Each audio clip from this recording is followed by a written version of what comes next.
Welcome back to another video about how to heal adoption and narcissistic abuse. If you're new to my channel, my name is Lærke Theodora. I'm an adoptee. I work as a psychological and spiritual counselor. A very warm welcome to my YouTube channel. In this video, we are going to dive into the topic understand the life of an adoptee and what non-adoptees need to know. I came up with the idea to this topic when I was having a lot of thoughts about how difficult it is and still is for me personally to be in a relationship with another person, whether it's a family member, a friend or partner, and how I keep bumping up against some of the really traumatic things that happened to me when I was a child. I hope that with this video it can help non-adoptees to understand the adoptee, but I also hope that this video can help adoptees understand themselves better or in a new perspective or in a new light. We are going to dive into 4 headlines, which is, the first headline is the adoptee's brain and how an adoptee thinks. The second headline is being in relation to an adoptee, understand their behaviors and reactions. Number 3 is dating an adoptee, why they will need more reassurance that you won't leave. And the 4th and final one is how to support an adoptee when struggling with their fears. So keep watching till the end because we have so much to cover in this video. Let's start with the first one, the adoptee's brain and how an adoptee thinks. So for non-adoptees, I think it's very important to highlight that when a person is being separated from their biological mom and then being given up for adoption, what happens in this person is that the younger the person is, the more damaging it can be for the brain. It can cause a lot of damage in an infant's brain when they're being taken from their mother. This will in some ways rewire the whole system within this person, how they think, how they develop, how they explore the world around them, and how they protect themselves and how they relate to other people, because they learned in such an early age that it's dangerous to be in relation to another person. It's dangerous to rely on another person, even though the relation is necessary for their survival. It will still be in the back of their head constantly that they can lose everything in a split second. That's what many adopted people, they share with me, and they explain that's how it felt like for them when they were being adopted. Even though they might have been infants and they can't remember it, they still say that's how it feels like when they are very afraid, maybe in a current situation with a person and they're afraid of losing them. This is what comes up for them, that because they know how it feels like to lose everything in a split second, and because they know it's possible. This is also where I think adopted people differ a lot from non-adoptees in their way of thinking in regards to the fact that adopted people, they know that they can lose everything. And so they're very aware of that to a higher degree than non-adoptees. In my experience, many non-adoptees, they don't walk around worrying about whether they're gonna lose everything and that they actually can lose everything in a split second and how that might feel like to them. They don't walk around worrying about this, thinking about this, protecting themselves against this potential experience. But many adopted people, they do this. So then imagine that if you have an adopted person, this will be their standing point. This will be the base of the foundation that they're going to build their life on. It's going to be based on the fact that they lost everything in a split second, and they lost their most important person in their life, which was their mother. Because if we look at it in a more biological way, a child can't live without her mother. Then, well, maybe there comes another woman, a substitute, that's able to breastfeed the child, but otherwise, it is the mother that is the most important person in this child's life. So when that safety is taken away from the child, then the child is going to do everything in order to survive. And the brain is geared for survival. It's designed to protect fears, and it's designed to protect us from danger. This is how an adopted person is different from non-adoptees. So this means that when we are in a relationship with an adopted person, if we are a non-adopted person, then we might not understand what it is that's going on over there within them. We might not understand why they struggle so much to say goodbye to us when we are on the phone with them, or when they have visited us, why they become so anxious and so nervous when they have to say goodbye to us, and why they might react in a very unexpected way. But this is simply because this moment where they have to say goodbye to a person, even though they know that the person is going to come back, and that it's just a goodbye because, well, we have been on the phone for 2 hours, and like we also have other things to do for the rest of the day. Even though it's just something as simple as that, this moment can remind the adopted person of the day they lost everything. This is not because the adopted person has not worked on themselves, they are not healed enough, they are not something. This is simply because it is that traumatizing for a person when they were a child to lose their mother. I know people, and I have worked with people who were in their late 50s, late 60s. They have worked a lot with themselves, and they were very, very self-aware, and they have recovered a lot, healed a lot, and all that stuff. And they were in a good place at that time, but they still experience that these moments where they have to say goodbye to someone, they can be so triggering for them.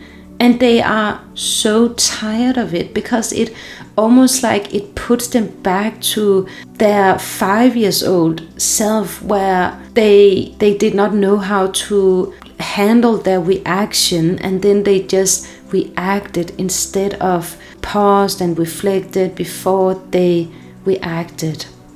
So we have actually slid into the next headline, which is being in relation to an adoptee, understand their behaviors and reactions. So the last thing I just spoke about is very much in relation to this. What I would suggest when you are in relation to an adopted person, no matter what this relationship is, if it's your family member or a friend or a partner, I would very much recommend that you sit down with the adopted person and then talk with them, ask them about what do you need that I do differently in order for you to feel safe with me. What do you need in the moments when we have to say goodbye? Perhaps it could be that the adopted person needs a longer goodbye. Something simple as that the adopted person just needs, that you just take like 5 more minutes to say goodbye. Maybe you hug each other longer. Maybe you look into each other's eyes longer. Maybe they need that you already plan when you are gonna see each other the next time, because that again can give the adopted person the reassurance that you are gonna come back and that you're not leaving them, and that you're not abandoning them for good, that you are just temporarily leaving them because you have also a life to live, and that it's not because you don't want the adopted person or anything like that. It can also be that the adopted person says, well, I need you to tell me that you're gonna come back and that you're not leaving and that you're not abandoning me and that you really want me, or whatever it is. And for non-adoptees, I think that this can seem very extreme, that you would have to say this to an adopted person, because maybe you think, oh, well, of course they know that I'm gonna come back and that I'm not leaving them for good, because I mean, we were just on the phone, or this was just a coffee date, and like, I still wanna have them in my life. Like, what is it that is so complicated or difficult about this? But for the adopted person, it's just really, really complex, and it's different. And this is a very sensitive moment for them when people leave and when they have to go do their own thing. But it doesn't mean that they don't know that you're gonna come back. It's just that it just reminds them of that day where they lost everything. And that experience was simply just so overwhelming for them. You can also see it in this way as a non-adoptee, that for an adopted person, they have to live the rest of their life with experiencing over and over again that they're gonna be either adopted or abandoned by the people they meet and the people they interact with. So whether they are going to the store, whether they are going to a cafe, every time they interact with a new person or a person they know, they are either going to be chosen by the person or they are going to be rejected, right? So this is how it works. This is how we engage and interact with other people, that either we're being chosen or we're being rejected. But non-adoptees might not even consider this, or they might not even aware of this, because they don't have that early trauma, that early wound within them, where they experience losing everything in a split second. This is how much the abandonment trauma really shows up every day in the adopted person's lives. This fear will be constantly by their side. So it can be a very good idea to sit down, talk with the adopted person about, what do you need from me? How can I support you when you are being reminded of the worst day of your life? How can I give you that reassurance that I am not going to leave you for good, and that I'm coming back and I still want you in my life, and that this is not over and this is not the end? This leads me to the third headline, which is dating an adopted person, why they will need more reassurance that you won't leave. So it's getting a little bit more complicated now when we are going into the dating arena, because when we date someone or when we are in a romantic relationship with someone, this type of relationship is the one that's closest to how the relationship is with our parents. They have so many similarities, the relationship with our parents and the relationship we have with a romantic partner. So again, it makes sense that the adopted person can experience difficulties and that it can be a challenge to even lean into another person, to even open themselves to another person, to even receive love from another person, to even give themselves permission to receive the love from another person, because it is connected to so much fear of being abandoned again.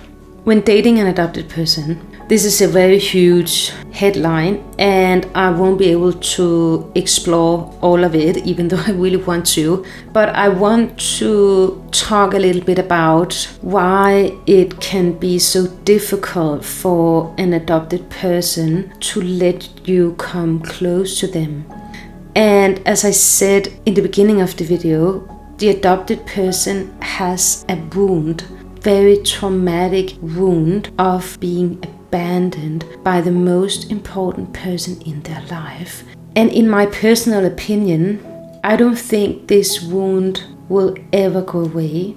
And it's not to say that it can't be healed, but then we have to define what it means to be quote unquote healed, because I don't see healing as a destination. I rather see it as a way of living with the past in a way where you are not suffering anymore.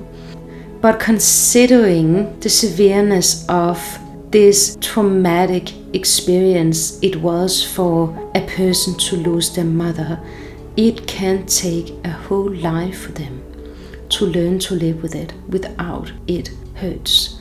And so whenever you are meeting this person on their journey, on their adult journey, no matter what age they have, they might still be in pain, and that is okay. I think for non-adoptees, it's just very important that they understand that adopted people are not broken, and that adopted people are not defective. They are not damaged. It's not impossible to heal whatever happened to them.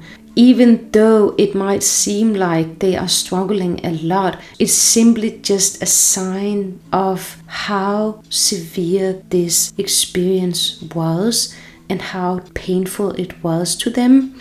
But it doesn't mean that they will never be able to be in a relationship with a romantic partner. It's very possible for an adopted person to be that. So if you are currently dating, or if you are currently in a relationship, romantic relationship with an adopted person, don't lose hope and don't give up, because the person you're with are not defective, they're not broken, they're not too damaged. They are simply just carrying such a huge luggage with them. And they are fighting every day to not let this luggage stand in the way for the life they want to live, and stand in the relationship that they want to build with you or they have with you. I really want you to know that it's not because they are giving up or they don't want to work on it, but things take time. And when we're dealing with such a deep relational abandonment trauma, it has to be healed in layers. And maybe the adopted person have healed some of it before they met you, and then when they meet you, it might trigger them all over again, and they might seem extremely traumatized to you and that they're completely out of control. But this might just be because you are now providing, quote unquote, the right circumstances for the adopted person to access a deeper level within themselves that now can be healed. And that won't necessarily look pretty. It can be a mess, it can be scary, it can be difficult, it can be challenging. But it's more so you know that it is possible to really date an adopted person. This leads me to the final headline, which is how to support an adoptee when struggling with their fears. I'm gonna repeat myself, because giving an adopted person reassurance that you are gonna come back and that you will never leave them is crucial for an adopted person to feel safe with you. So if this is a romantic relationship that you have with an adopted person, maybe you have been with them for many years, maybe you are married to them and you can't see a future without them, then give them that verbal reassurance that you will never leave them. Even though you both know that you can't promise each other anything, right?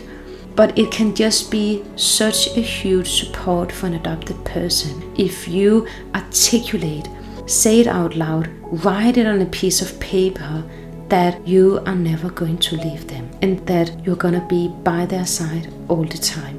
That can be so supportive for an adopted person. And the thing that happens is when the adopted person is constantly receiving this reassurance from you, they will naturally lower their guards and they will naturally begin leaning into you, trusting that you are a safe harbor and that they can give themselves permission to receive your love, and then they can also give you their love, and then they might experience that they feel safe enough to show themselves in their vulnerability and share what's on their mind, share their fears with them, and also begin to articulate what they actually really need from you. I hope this video was helpful. Send it to a friend who has adopted people in their lives. Send it to them, share it with your friends and family so they can learn how to support adopted people even more. And if you need more healing and support, go to my website. I do one-on-one sessions. Thank you for watching. I will see you in my next video. Bye for now.